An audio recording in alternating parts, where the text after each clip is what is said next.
Hi everybody, welcome back to another episode of our Dungeon Boss Hero Spotlight. Today we are taking a look at the new legendary hero Solaris, who is the little fire chicken sponsored by McDonald's, is what a lot of people have been calling her so far. What we are going to be doing today, we're going to look at basically Hero Spotlight. We're going to do an unboxing, take a look at some of her traits and her abilities and such like that. Ultimately see if she's going to be worth it for you guys to pursue. So at this point here, you guys should still be in the middle of the event. If you are relatively new or do not have a guild yet, this will also serve as a sort of is it worth it if you want to drop 20 bucks on an unlock for her. She definitely is going to be helpful for the event, but if you don't have a strong guild, it's possible that you might not be able to unlock her through the normal quests. So I am ready to actually summon her. I did not actually summon her yet, so I do have her available right there. The way that I went about getting her, just to show you what I did here, I went through, you can see that first quest. I did the first two of them for the guild. They were 30 apiece, which was 60, and then there was a times 10 for the killing with flying enemies, 120 each, so I killed 1,200 people with flying enemies by running Torchy, Bauble, Zen, and Furno in just normal mode, Root of All Evil. It's a very long dungeon, you get about 25 kills per, and I ran that about 50 times. So it was a long journey, but I did get the 100 tokens that I needed, and now here I am ready to summon. I looked over just the basics here as far as, oops, not that. I did look at this a little bit here, but don't worry about that too much. We're going to do a true unboxing. We'll see what it looks like at each individual phase of her development here, and then based on what we see, we'll talk about runes and stuff after that. All right, so let's go ahead and do the summon part. Here's Solaris. She is rather underwhelming in appearance to start with, but that's okay. Once she gets ascended, she'll look like a true phoenix. All right. So, looks like fortunately I have the ability to ascend her already. That's good. I don't have to deal with any missing evos. But what we want to see from the start, just basically at level 1, she's at 844 hero power. Her stats, traits-wise, she doesn't have any traits to start with, really. Flying and magical, so really nothing. She is a beast healer legendary, so she is not fast, she is not slow, she is a normal speed. What I'm gonna do, I'm gonna go 3-star ones here. I will level excuse me, I will level her up just so we can get some baseline stats and compare her to other heroes, really. Okay, so there's that, and let's upgrade all of these while we're at it. Basically, when we get a brand new hero, we like to compare those initial stats, not so much fully runed. I'd like to see the fully runed stats, but I'm not sure about her functionality yet until I actually use her a little bit, and then we'll determine runes afterwards. So being that she is a healer, I don't expect a ton of attack. I expect a good amount of skill. 1,300 attack at 3-star. If we increase that by, it's going to be 12% per star, so let's say 150 per. It'll go up to 1,450, and then about 1,600, and then about, she'll have close to, I think close to 2,000 attack by the time she hits 6-star, which is pretty good for a healer. But skill-wise, decent skill to start with, good crit to start with, very low health to start with. That's about what I'd expect. No extra fire resistance. I would have expected maybe a tad bit extra fire resistance. What I would actually like for a phoenix would be something like Furno has, where she would have the fire eater trait. But that's neither here nor there. Anyways, let's look at abilities first, since we already looked at the stats. Pinion Blast is her basic attack. It is a spirit-based one. That's not anything overly complicated. Firebird, so ranged fire attack on all enemies for 846 with a chance to burn, and heals allies for 3085. So this is a sort of a better version of Ember Sanguine. where basically instead of choosing heal versus attack, she actually does both. She doesn't do much damage, but she heals a ton. The kicker here looks like that last segment, though. The healing doubles if you happen to kill somebody. So if you were to rune her out for attack and beef up that attack damage, you can get some mega heals on that. So essentially what I'm thinking is if you're going to be killing people with this, it's best to deal killing blows with it. Now, where it stands right now with the current combat system, that healing is going to bring everybody up to probably full health anyways. It's going to heal a lot. Once the revamp comes around and the healing drops down a little bit, we're probably going to need to focus a little bit more on that healing, maybe a little bit more skill to make that viable. So far there's nothing overly complex. Like I said, traits, very minimal. Abilities, just a simple one. This one here, as far as this is going to be the friend hero one as well, so a little bit of damage and a little bit of health. Not a bad skill to share. First Ascension cost relatively cheap, all things considered. A lot of fire evos, those monarchs, but you should have plenty of those anyways. Celestial cost, though, very, very, very manageable. We just have arcanes, so not too bad there. And then a couple of monarchs, a couple of dark ones. We can see with the first Ascension we have a ton of different things coming out here. So let's go ahead and do the Ascension. She still doesn't quite look like a phoenix. Looks more like some sort of a Pokemon, if you were to ask me. Alright, so now, new stats. We added 3 of the fire ones here. We get mythical beasts, so allied beasts gain 20% health for each beast on the team. Beasts start with a phoenix feather. We haven't gotten to the phoenix feather yet, but we'll get there. But 20% health boost for each beast on the team. So right off the bat, Solaris is going to get a 20% passive boost. She should. There it is. And everybody else would as well. So if you have a 4-beast team, every single beast is going to get an 80% health boost, which is insane. You throw that on Grognog, and that's going to be something else. I'm not saying Grognog's the team to run, but that certainly isn't going to hurt. Fiery Soul. Solaris has a wild and untamable soul, making her spirit and fire immune. Okay, so now there's where that kicks in. It's still not Fire Eater, but it's still pretty awesome. We don't see this immunity in too many places other than on boss mode enemies. So that's going to be very helpful. Both spirit and fire immune. That's crazy because there's a lot of spirit damage in PvP as well. Next one is from the Ashes. Solaris starts. She stores power over 3 turns. When fully charged, Solaris resurrects at the end of the round. I'm not really sure what this is.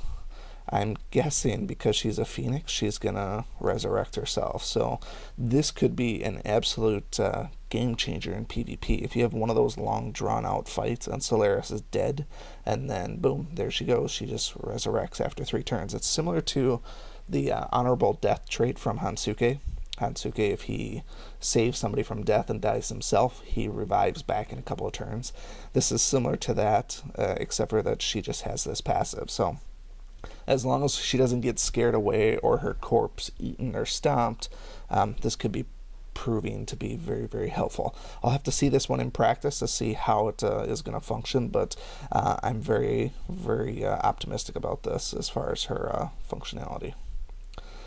Okay, so let's look at her ability then. The Phoenix Rising is the next one. Let me just do this here while we're doing this. So Phoenix Rising is heals 20-some, 3,000, whatever, cleanses and adds Phoenix Feather to all allies. So I don't think the heal and cleanse is really anything too crazy. It looks like it's going to be a pretty solid heal here. I believe what we're going to be looking at is the Phoenix Feather. The Phoenix Feather, from what I read, is a way to prevent corpse stomping, basically from Hopper. So I don't know that this is necessarily if Solaris is a Hopper breaking PvP meta, but she certainly can't hurt. So healing and cleansing is definitely good. The Phoenix Feather, we'll have to see how that actually looks though. 6-turn cooldown, it does not start powered. 5-turn cooldown, that's fine as well. We can see I do not have the evos to ascend the second time. So we'll take a quick look at that. Now we're getting into a little bit more of the Ember Sanguine territory, where we got a bunch of Celestials to do. So we have 18 Celestials that we need, plus a bunch more Monarchs. So if you hadn't been stockpiling Fire Monarchs, you might have to run a few dungeons to get those. These Mind's Eye, I should be able to get 3 more of those pretty easily. Yep. Alrighty, there's our Mind's Eye, and we're gonna get 4 more traits here. So Pinion Blast gets upgraded again. Interesting. From the Ashes goes up once, and then Pack Tactics. Alright, so now she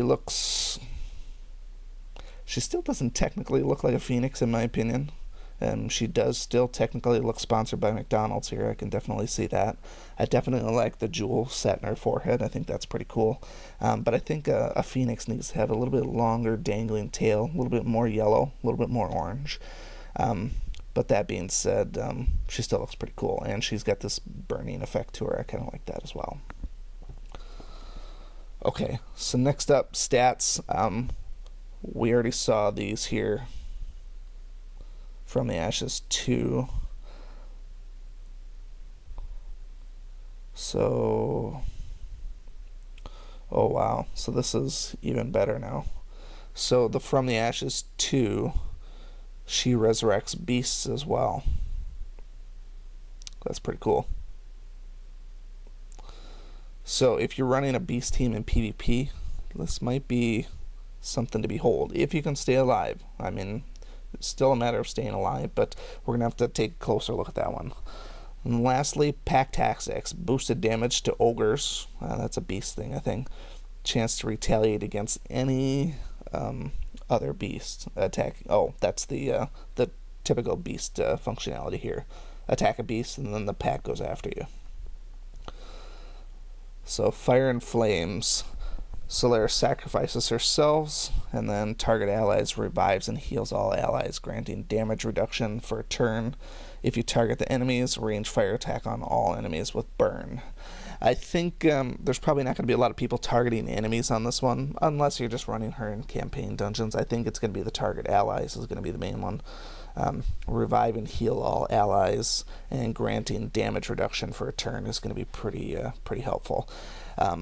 Now this one does not say it starts powered, so it's not going to be game breaking for PvP. Certainly not on PvP offense. There is, actually I don't see a cooldown on here. Cooldown is based on Fury. Fury is not something that shows on there. Let's see if I can find out where this Fury is here. So Fury, my guess is the Fury must be her trait here. Fiery Soul, nope. Mythical Beast, no. It almost has to be part of this here. I'll have to experiment with that. I'm not quite sure what that Fury actually means. So sacrifice herself. I don't have a quick answer for that. We'll get into that once we actually start doing some actual testing of her. So we looked at her last stats. This, like I said, this attack here, I don't think it's going to start powered, so I don't think it's going to break anybody for PvP offenses. I don't think it's going to be the third skill, so it's still going to be a round 3 thing for PvP defense. I think we might see her show up on PvP defense. She won't be able to be one-shot by Koros, that's nice, because of her immunity, and then her Spirit Immune will save her from a bunch of other people as well. So I would expect to see her on PvP defense with some beast teams. I'll have to play with that as well, but I would certainly like to hear your experiences with it there as well. The last thing that we're going to do here before we get into some of the gameplay is, because of this little guy here, Pack Tactics, we also want to see where this functions with the rest of the beasts. So we've seen this with Grognog. Grognog, when he does Snow Day, all of the beasts get a special passive, I guess, for that. So we're going to take a quick look at the individual beasts. We saw this a few days ago with there's a leaked screenshot of Bolvis, so everyone expected that it was going to be Bolvis heavy. They kind of told us that it wasn't going to impact Bolvis, but it definitely does impact Bolvis. But for the event Solaris is meant to help the flying heroes. But overall, in the long run, every beast is going to get a bonus. So Torchy has Beastly Recklessness. When on a team of Solaris, has a chance to spread burn to other enemies on hit. Not a bad thing. Sort of good, but they have to be burning to start with. Bolvis, this is the one we saw in the screenshot. Beastly Rampage, when on a team with Solaris, crits will add a follow-up attack, which is pretty cool. This is similar to the critical Goblin Order. So basically, get a crit and then get another attack as a bonus. When you have an epic Bolvis and he could do a epic attack, that could be pretty cool as well. Let's see, next beast, Lupina. Lupina has Beastly Pack. When on a team of Solaris, Lupina has a chance to follow up an allied beast attack. This is similar to the inspiration from Valken. So when a beast attacks, she has a chance to follow up. That's kind of cool. Basically another free attack. Grognog. Grognog says Beastly Fun. When on a team of Solaris, Snow Day generates a second charge on himself. I don't remember what his thing does on Snow Day.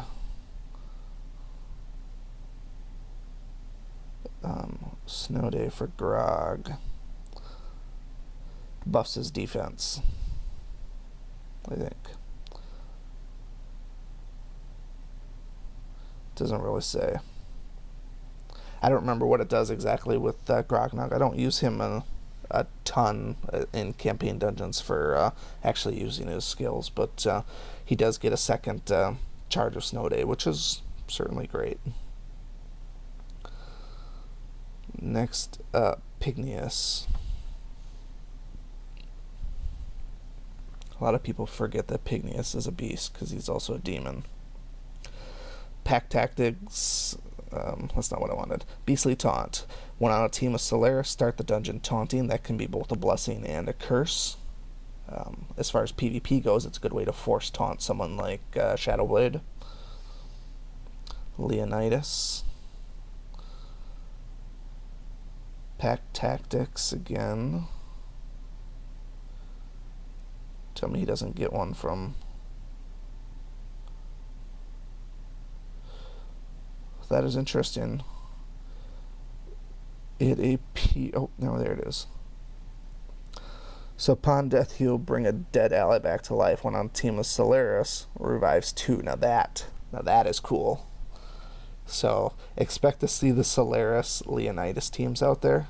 If they have, if you got Phoenix Feathers on them and Hopper can't dismiss those, this is going to be insane. Now, fortunately, there's only 4-man teams, so putting Solaris and Leonidas out there, they're still going to have to put 2 really, really powerful heroes out there in order to make it a viable team, but this here could be absolutely devastating. Bring back 2 of them, especially if one of those is Solaris herself.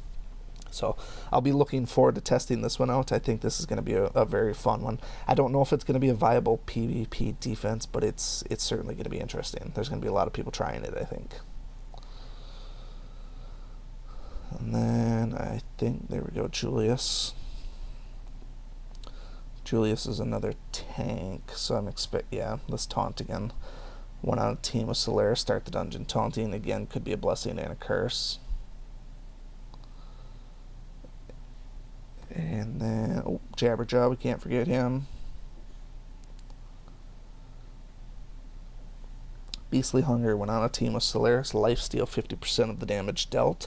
Well, if you have a attack-based Jabber, that could be pretty helpful. Unfortunately, I still don't think that's going to be enough to make him a superstar, but for a low-level hero, healing basically a life leech is pretty cool.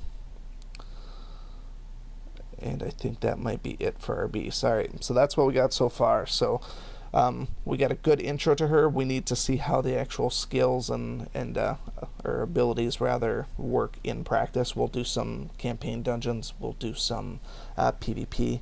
I'm not going to do any PvP defense because then I have to wait around for people to attack. So we'll do some PvP offense and see how she fares there. So let me get her runed up, and then we will take a closer look and see what she can do. Alright, so I put a couple of runes on Solaris here. I didn't take the time to really go all out and really maximize her runes and put all superior legendaries on her just yet. I basically just picked the sort of the best of what I had left over for her purpose. So I put on her a power rune, plus damage in PvP, not really great there for running the event dungeon. Another champion rune, a little bit of extra health, a little bit of attack. More PvP stuff with the champion rune, a little bit of defense. Superior bulwark, I had this one laying around here. Defense, health is good, plus reduce from rogue. And then a greater vampiric. So obviously she's probably going to be best with bulwarks and Aegis runes for the most part.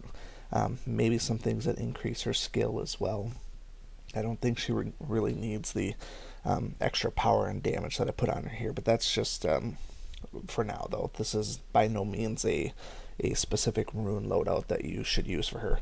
Speaking of the rune loadout, she does have the traditional layout. She has 2 fire, a nature, a light, and a dark, just like the typical hero does, so she has nothing crazy with her runes.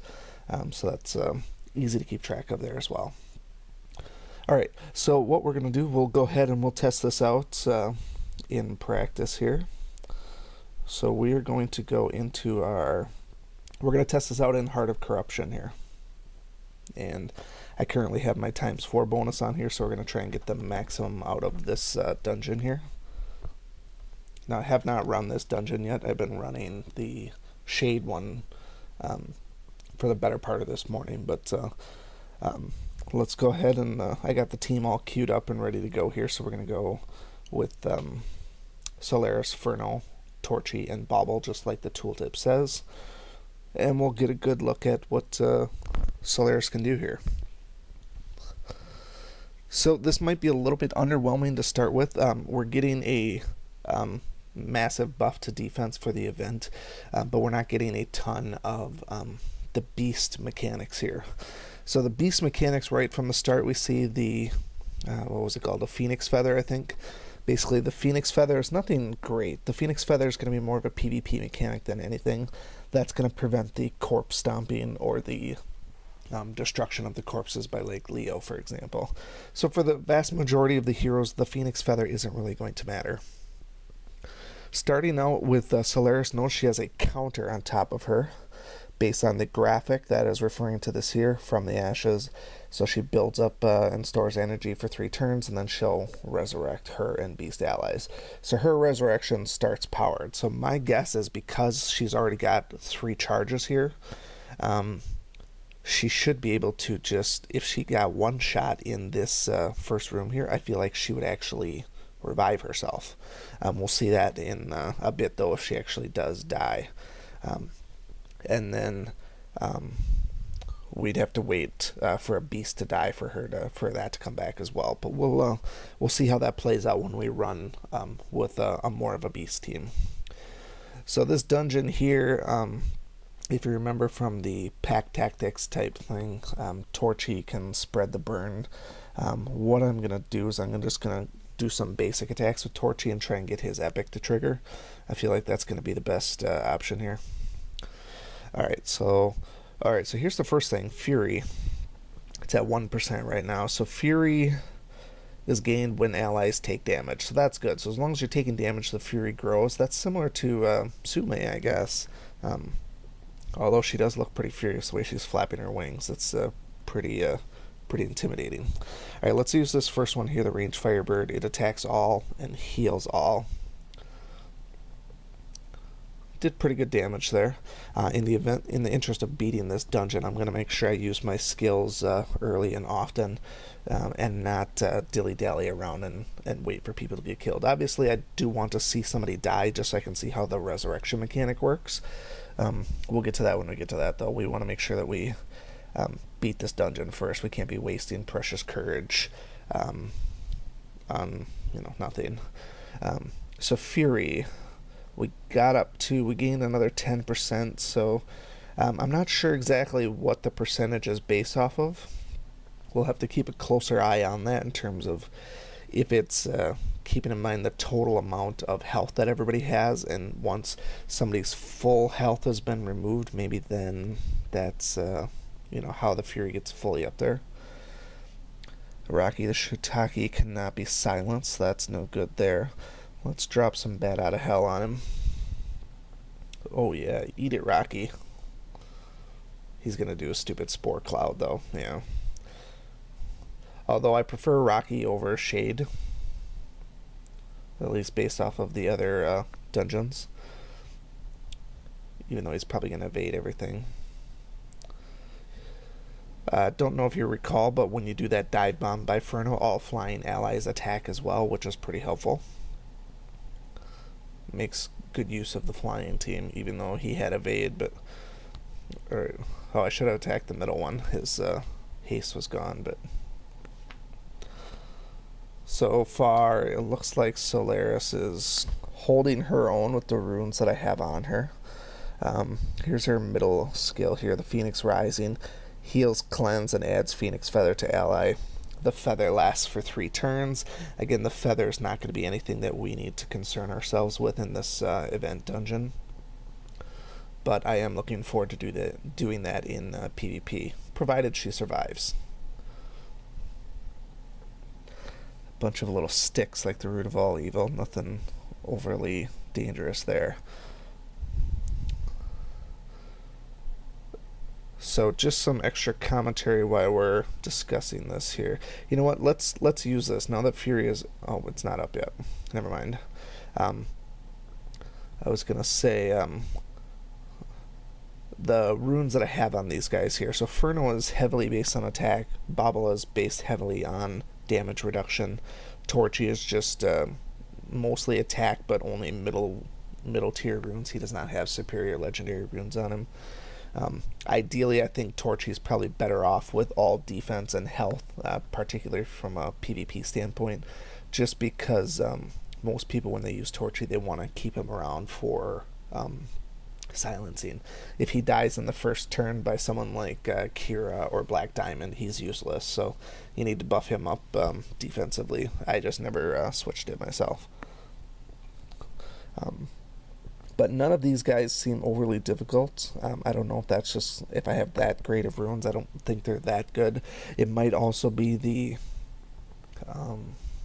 it could also be the big defensive buff that we're getting. I guess a better test of this would be to see if we ran the same dungeon with a beast team instead. We'll try that in a bit, though. I don't want to waste my times for bonus on a team that's going to ultimately fail. I want to make sure we get the best possible use out of that benefit. So I'm not going to waste that just yet. But right now, everybody seems to be holding their own pretty well. I'm pleased with how it's going. All right, the Fury. I'm not going to use it on this one here. Nobody's dead yet, so.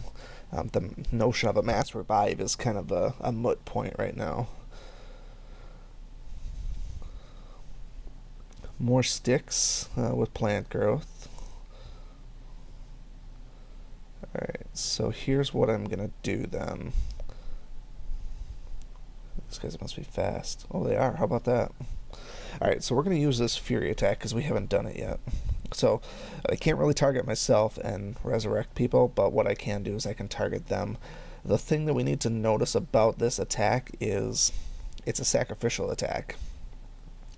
Didn't do a ton of damage, but now we get to see that resurrection counter going. So he sits there burning, or she sits there rather. It's important to make sure we don't fully kill everybody. That's going to be the tricky part. Last thing I'm going to do is not 3-star this dungeon. Ideally, if they would kill Torchy, that would be pretty handy. So I'm going to make sure I use single target attacks to make sure that I don't mass kill everybody with the epics. With Torchy, for example. Only need one more on the counter. Let's do just this one here.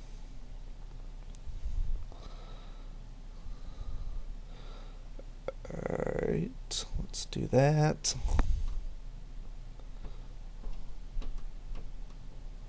There's the revive. So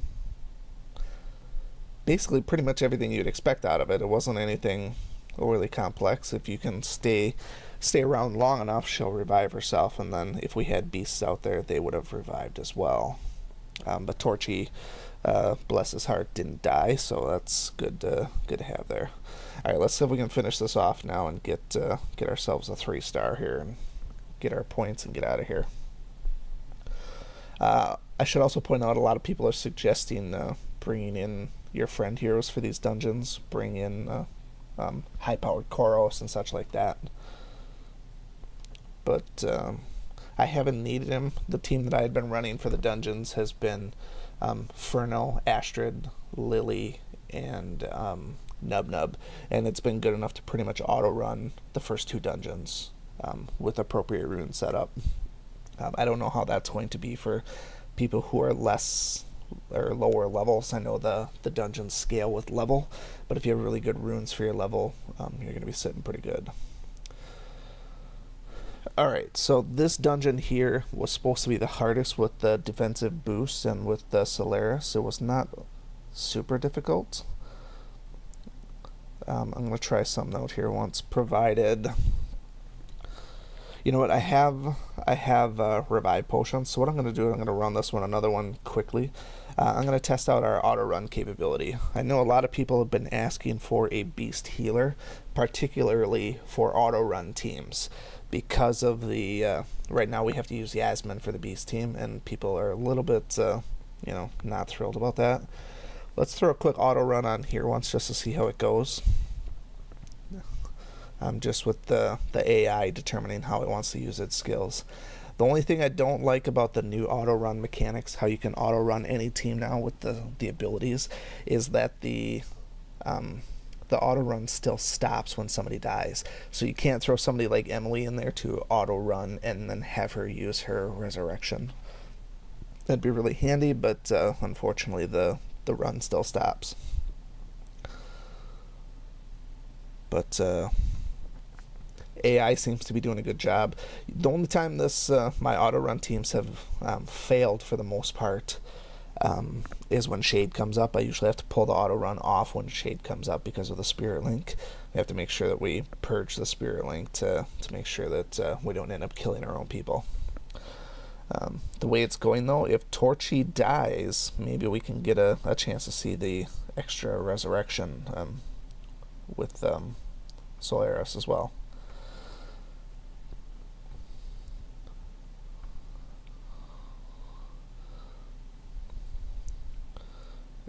Otherwise, it's pretty standard auto-run stuff here.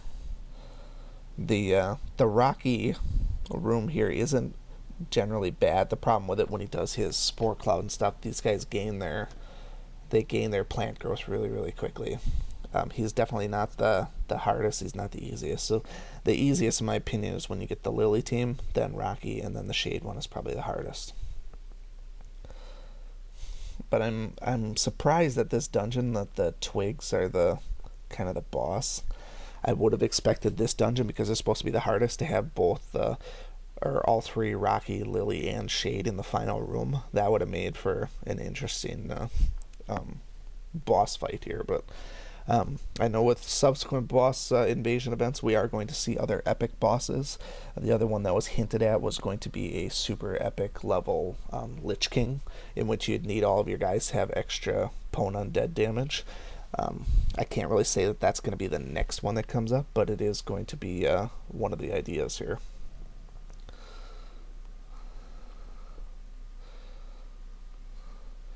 Still waiting for Torchy to die, but he's hanging in there pretty good. We'll try this one. We'll try this dungeon again. If my ×4 bonus runs out, we'll try this dungeon again with the Beast team. They're not going to get the flying benefits, but we can at least see some of the other ones in action. We just have to kind of pick and choose who we want to actually use. I think I'll end up using my stronger ones, probably Bolvis. I don't want to use Grognard, unfortunately, because of the severe elemental disadvantage. Too many nature heroes bouncing around in here. It's not good for Grognard. Alright, I'm going to keep Torchy almost dead, just so I can revive him. That seems kind of pointless, but we'll see what they actually do. Actually, no, I'm going to do this. Oh, he was diseased, so he didn't heal much anyways. Well, let's just finish this out then. There goes Torchy. Alright, so now, if only I could taunt with Solaris.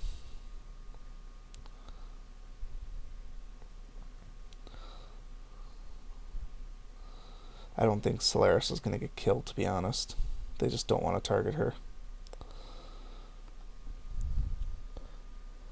There we go. Okay, so now it's just a matter of staying alive and keeping Furno alive. I wish I would have brought a health potion.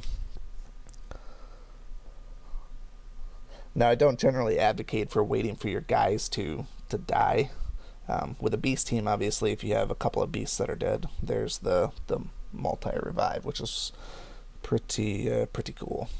Alright, let's finish this out and get the heck out of here then.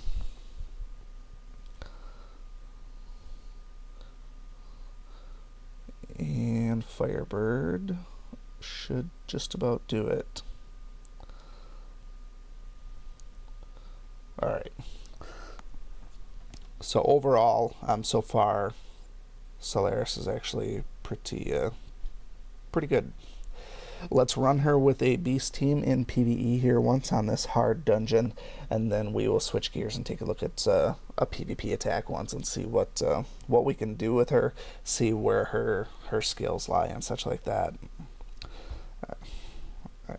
I don't know if this we should be able to run this dungeon with Inferno's the only one that's actually, or Solaris is the only one that's actually locked. So we are going to pick Solaris. We are going to pick, I didn't see if my ×4 is, no, ×4 is done with, so that's good. Alright, so I feel like Torchy is still going to be a good one to pick. It's nice to have that fast person on there. We're going to do this. And then we're going to pick Bolvis.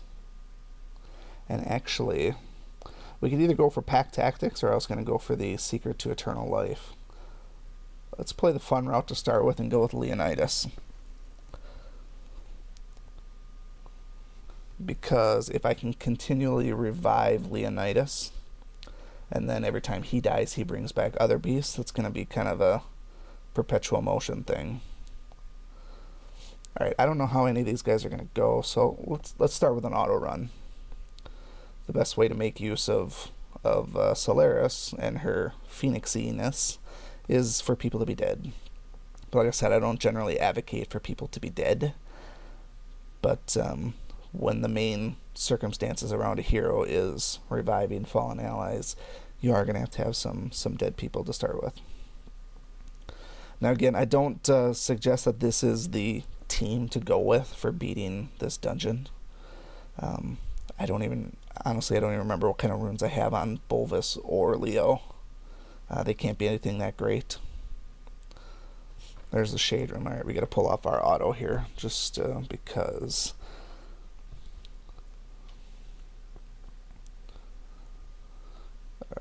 There comes the Haunted Past.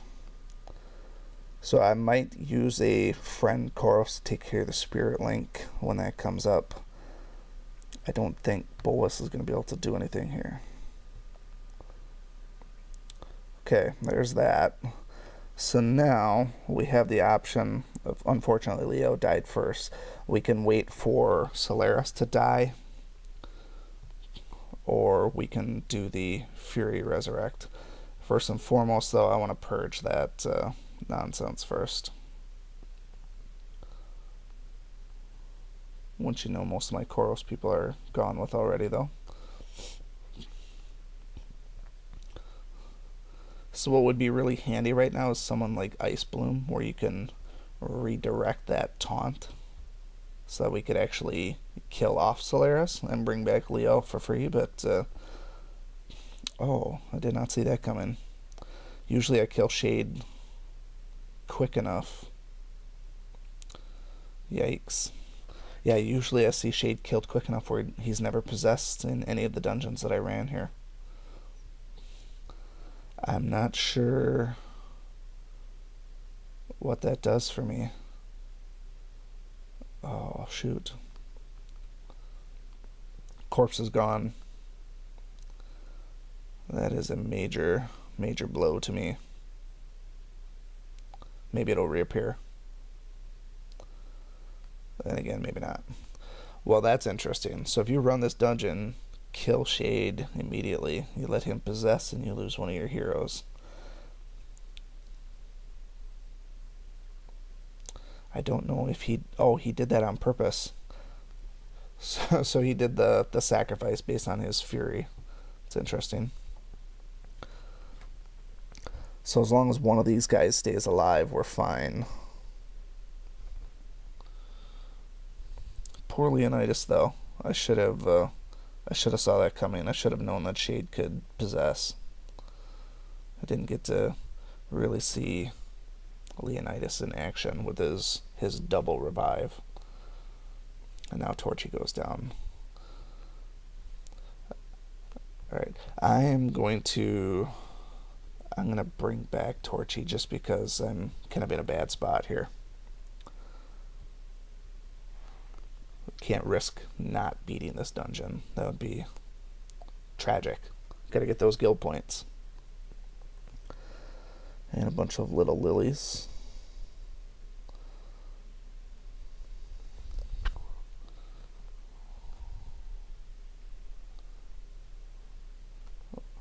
We need some heals from Solaris.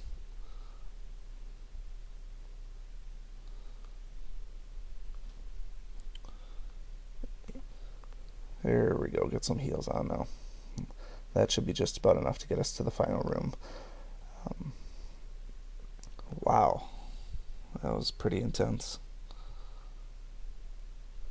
So let's, we'll keep Boba's dead for a moment. I'll do it on manual for a second here. I'll save my last, that's what I wanted. I wanted to save my last revive. So that's nice when it's nice when Solaris has those charges built up already, especially in a difficult dungeon. So these guys are really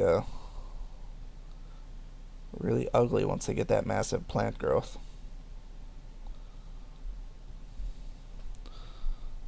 Alright. See if we can get in and out of this last dungeon, or this last room, without too much trouble.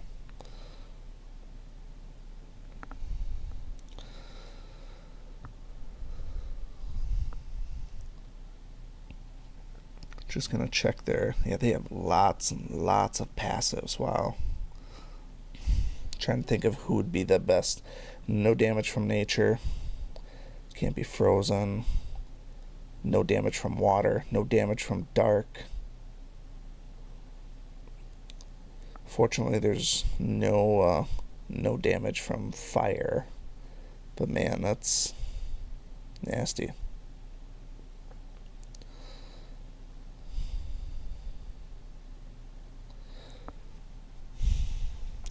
Alright, so we are going to use...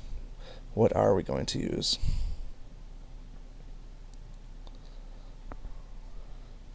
I don't know yet. Torchy is disease. That's not going to help us. We killed one of them though, so that's good. The revive proc is almost up on Solaris, so that's good. This should be coming back. Oh, that's a bummer. If only we had Leo. Alright, so we missed out a little bit, but I'm not going to dwell on this one too much here. We did get some points out of it. That's okay, though. Alright, enough of that, though. Let's take a look at some PvP before we shut down for today. So right now, we're probably going to lose some trophies here, but I just want to check in on my defense quick. 33%. Alright, so let's see what we got up here.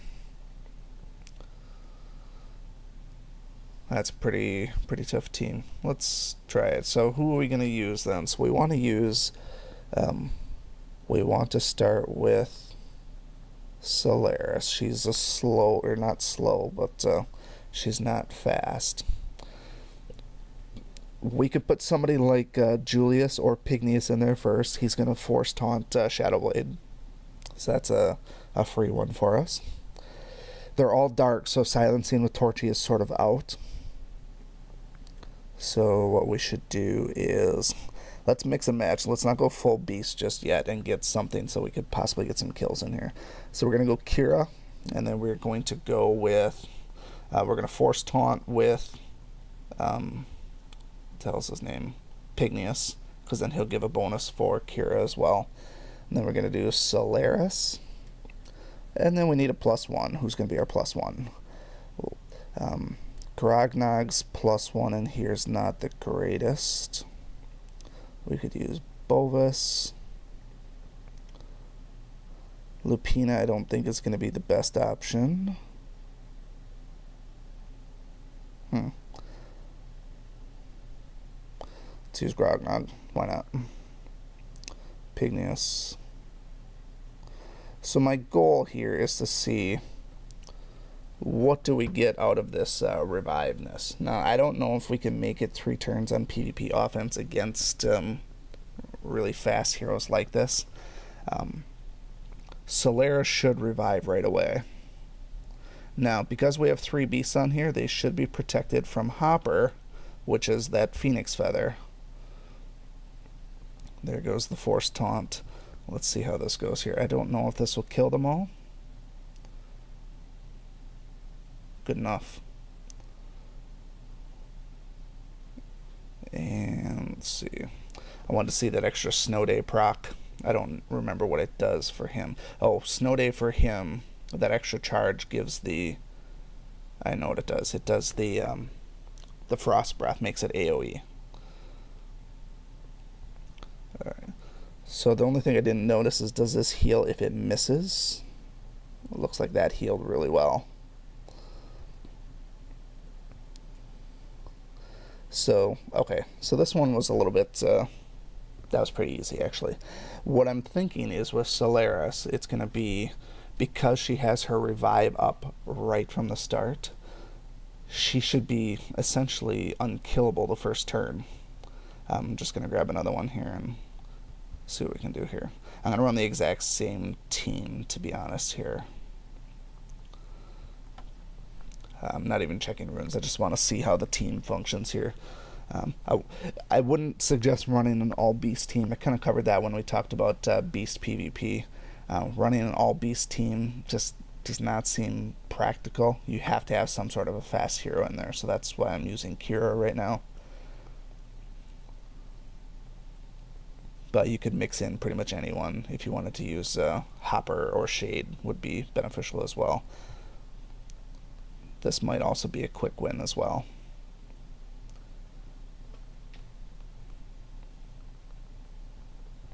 Well, we'll get some tougher teams once, and we'll see how this actually goes.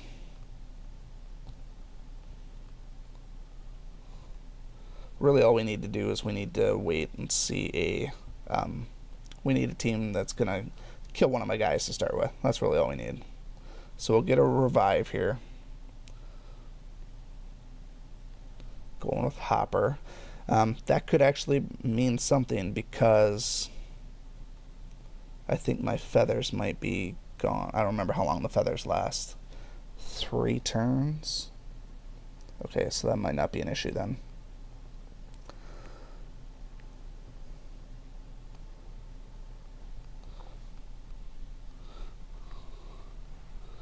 So anyways, I think Solaris definitely will have a place in PvP. Will it make the beasts more viable? Maybe if you bring one beast. I'm not gonna say to bring a ton of beasts along. It might be more so pick one that you like the most. I think Solaris and then Grognog and Kozar teams might start showing up again. The other thing that I forgot to mention, we have that passive with the beast, 20% per beast.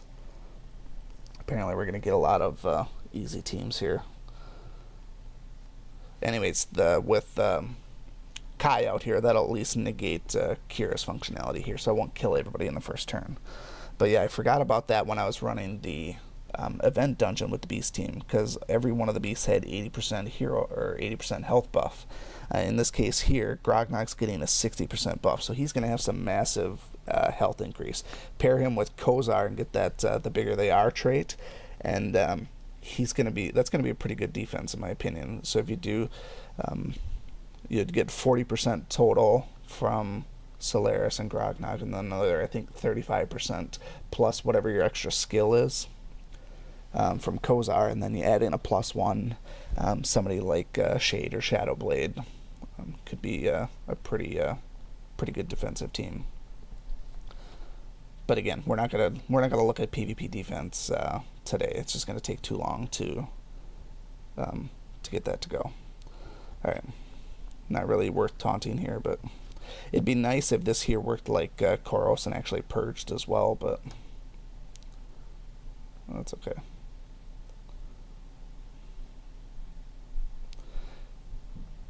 The old Furnace didn't take any damage there. I wonder if that was by design or if he's just got high damage reduction. Found it interesting though.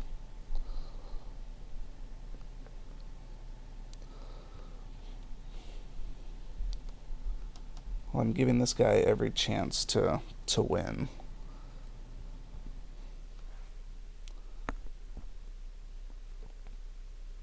But honestly, he was underpowered, and my team aside from Kira is fairly underpowered as well.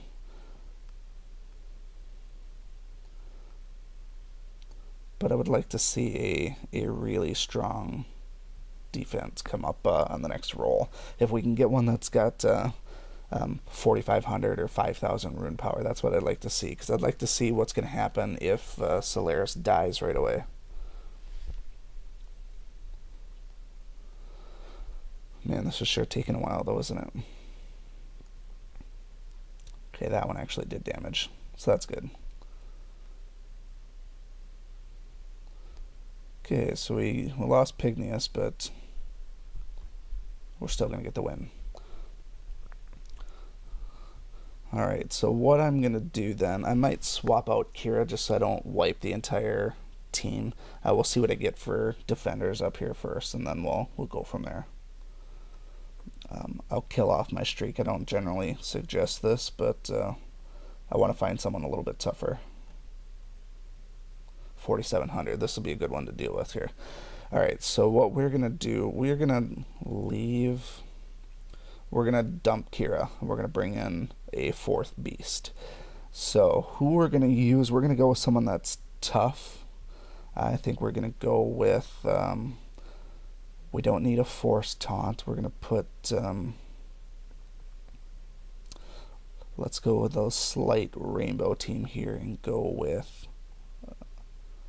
where are you? Bulbous. Actually, no. They don't have Hopper. So what I'm going to do this here.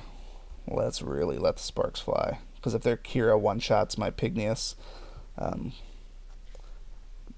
this could end up being a fun one. Remember I said the Solaris Leo combo could end up being something else.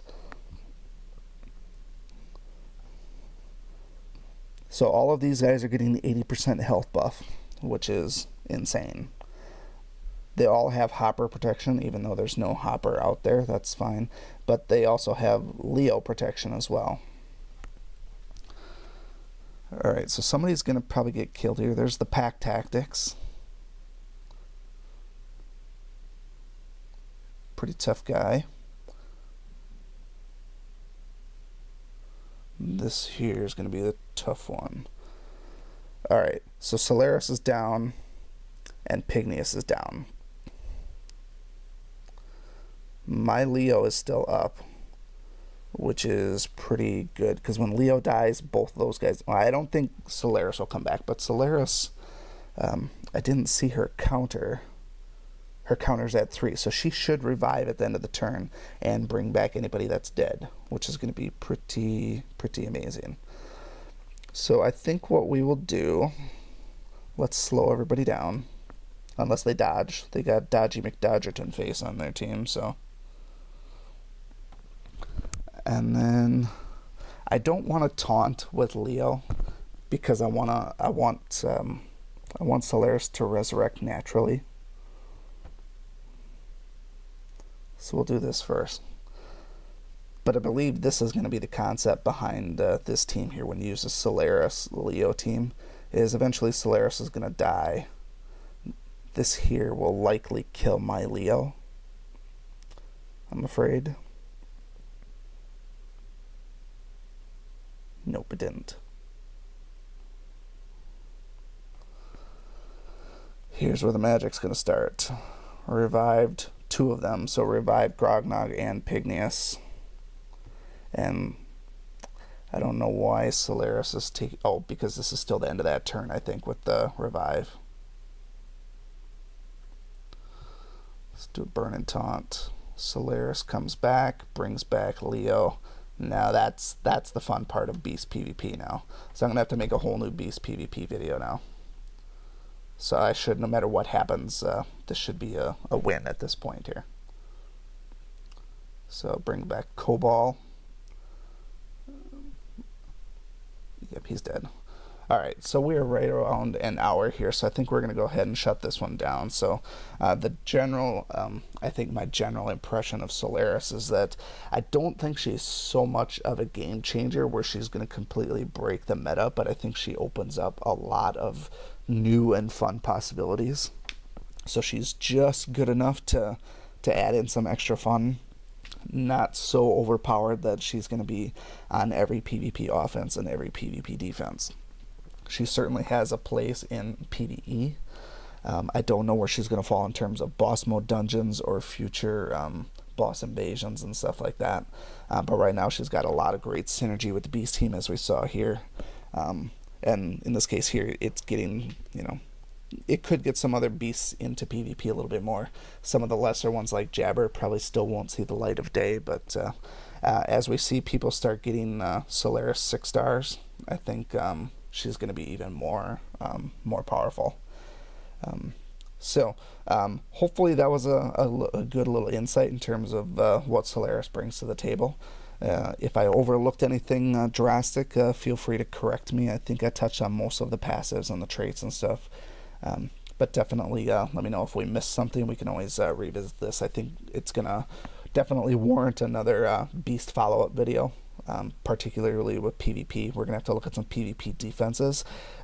Once I start seeing her on PvP defense and how other people are using her, I can offer some insight there as well. But until we see how she's going to function there, we'll stick with some PvP offenses to start with. But I think Solaris and Leo teams are going to start popping up on PvP defense all over the place. Couple that with Shade and Shadowblade to start with. It's going to be pretty fun. Alright, so we're going to go ahead and wrap this up for today. If you have any questions, comments, concerns, feel free to let me know. Otherwise, stick around and we'll see you again. Thanks. Thank you so much for watching this video and supporting my channel. If you like this video, please show your continued support by hitting that like button, and be sure to check out both my YouTube channels for new content all the time. And always remember, peace is a lie, there's only passion. We'll see you next time.